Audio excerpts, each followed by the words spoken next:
morning, everyone. It's Coffee and Politics 101 here with Sydney Walker at the African American Museum.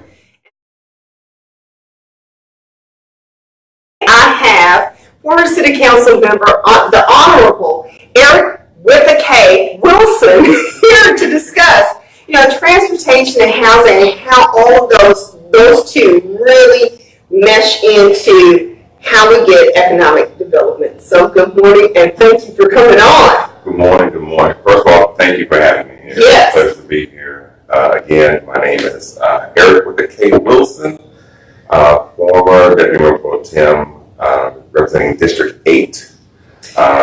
Believe it or not, Dallas contributes is the largest contributor to DART, but we don't have a comprehensive plan for DART. Okay. So there are other cities that have a plan in terms of what they expect in terms of ridership. Dallas does not. And part of that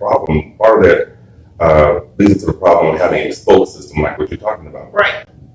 Believe me, DART wants to go east and west, but we need to be able to communicate in terms of how we would like that to look and combine that with development and housing so that we're not trying to shoehorn transportation into neighborhoods and we look like we did with Lancaster.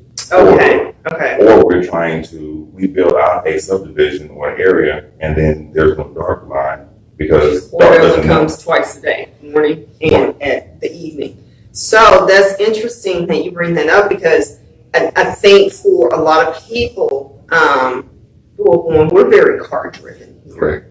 Right. And I do understand that you need the density of people that you'll service. But it just seems to me that, putting a shuttle over in like Lakewood or Uptown, to me doesn't make any sense. When I visit over there, people drive. Correct. And unless they literally live in the area, they're not walking, they're not doing that type of commuting. And it just feels like we are putting things in areas where you're having to change an entire mindset of people.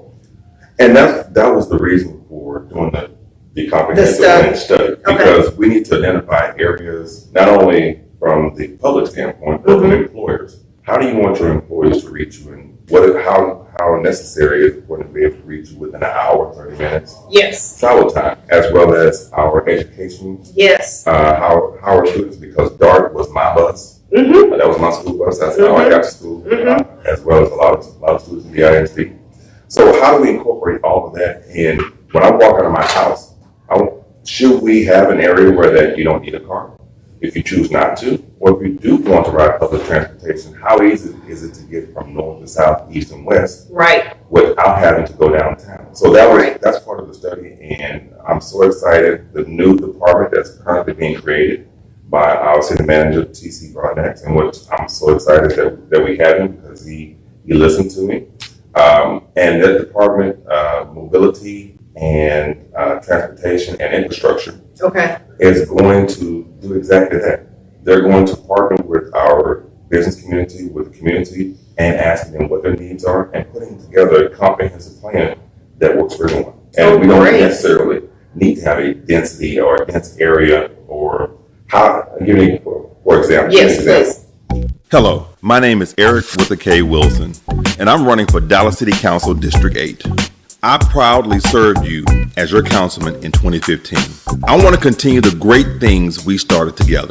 We fought hard and delivered the necessary infrastructure to create jobs, housing, and entertainment in District 8.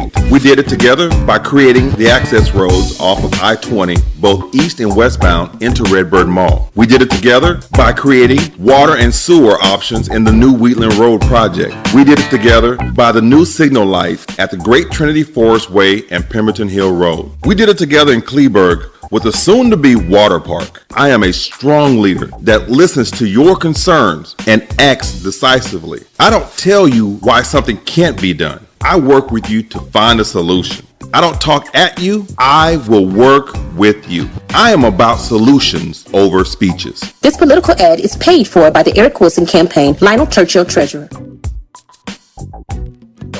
We're familiar with DART rail. Yes. Technically, each rail stop should be within itself what is called a transit-oriented development. In other words, wherever a train stops, there should be some type of growth and development going around it. Okay. There shouldn't be just an arbitrary stop. Okay. Like it's designed now. Like I was going to say, it kind of feels that way, with maybe the exception of the Green Line coming to the Fair Park. Correct. But your stops, again, if you go back to the way Seattle did their program, when Taipei had done their program, if a train stops, there's development done around it. So it's not just, you just don't have a stop and people get off. You want to create density. You want housing. You want mixed income housing, mixed use development. You want retail. You want accessibility. You want to be able to walk up to a trail, easy kiss and ride options for shared driving.